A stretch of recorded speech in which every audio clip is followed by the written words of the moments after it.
Makeup அப்படின்றது ரொம்ப ட்ரெண்டிங்காக போயிட்டுருக்கு. எனக்கு ரொம்பவே வந்துட்டு ஆர்வமாக இருந்துச்சு, அதை நம்ம ட்ரை பண்ணி பார்க்கணும் அப்படின்னு சொல்லிட்டு. எனக்கு பிடிச்ச மாதிரி வந்திருந்தது. ஹோப்ஃபுல்லி உங்களுக்கு இந்த வீடியோ பிடிச்சிருக்கும் அப்படின்னு நம்புகிறேன். கூல் மேக்கப் அப்படின்றது வந்து பார்த்திங்கன்னா பேஸ் வந்துட்டு ரொம்ப லைக் என்ன சொல்கிறது, ஒரு ஒரு ஒரு க்ளீனாக இருக்கணும். அதாவது நீங்கள் இப்போ வந்துட்டு சன்ஸ்க்ரீன் யூஸ் பண்ணுறீங்க அப்படின்னா டிண்டட் சன்ஸ்க்ரீன் யூஸ் பண்ணுங்கள், இல்லைனா நீங்கள் வந்து ஃபவுண்டேஷன் யூஸ் பண்ணுங்கள். ஸோ ரெண்டுத்தில் ஏதாவது ஒன்று யூஸ் பண்ணிக்கோங்க. அதுக்கப்புறம் நீங்கள் கன்சீலர் வந்து ஹைலைட் பண்ணிக்கலாம். அண்ட் தென் வந்துட்டு அதை செட் பண்ணுறதுக்கு ரொம்ப இம்பார்ட்டண்ட்டான விஷயம், இந்த லூஸ் பவுடர் வந்து யூஸ் பண்ணுங்கள், ட்ரான்ஸ்லூசன்ட் பவுடர். லிப்ஸ் வந்து ரொம்ப என்ஹான்ஸ்டாக தெரியணும். ஸோ ஒரு மேட் லிப்ஸ்டிக் போட்டுட்டு அதுக்கு மேலே நீங்கள் வந்து க்ளாஸி எஃபெக்ட் வந்து கொடுக்கலாம்.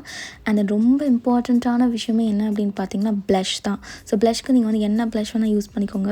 அதுதான் வந்துட்டு இந்த கான்செப்ட், இந்த ஐம் கோல்டு அப்படின்னு சொல்லுறது. இந்த வின்டர் சீசன்லாம் வந்து பார்த்தீங்கன்னா அங்கங்கே நம்மளுக்கு வந்துட்டு செவக்கும் இல்லையா, அதே தான் கண்ணும் எல்லாமே செவந்திருக்கும் இல்லையா. இதுதான் வந்து கோல் மேக்கப் அப்படின்ட்டு. ஹோப்ஃபுல்லி உங்களுக்கு இந்த வீடியோ பிடிச்சிருக்கும் அப்படின்னு நம்புறேன். பிடிச்சிருந்துச்சா மறக்காம நம்ம சேனலுக்கு சப்ஸ்கிரைப் பண்ணுங்கள். நாங்கள் எல்லாமே சூப்பரான வீடியோ மீட் பண்ணுறேன். டேக் கேர், பாய்.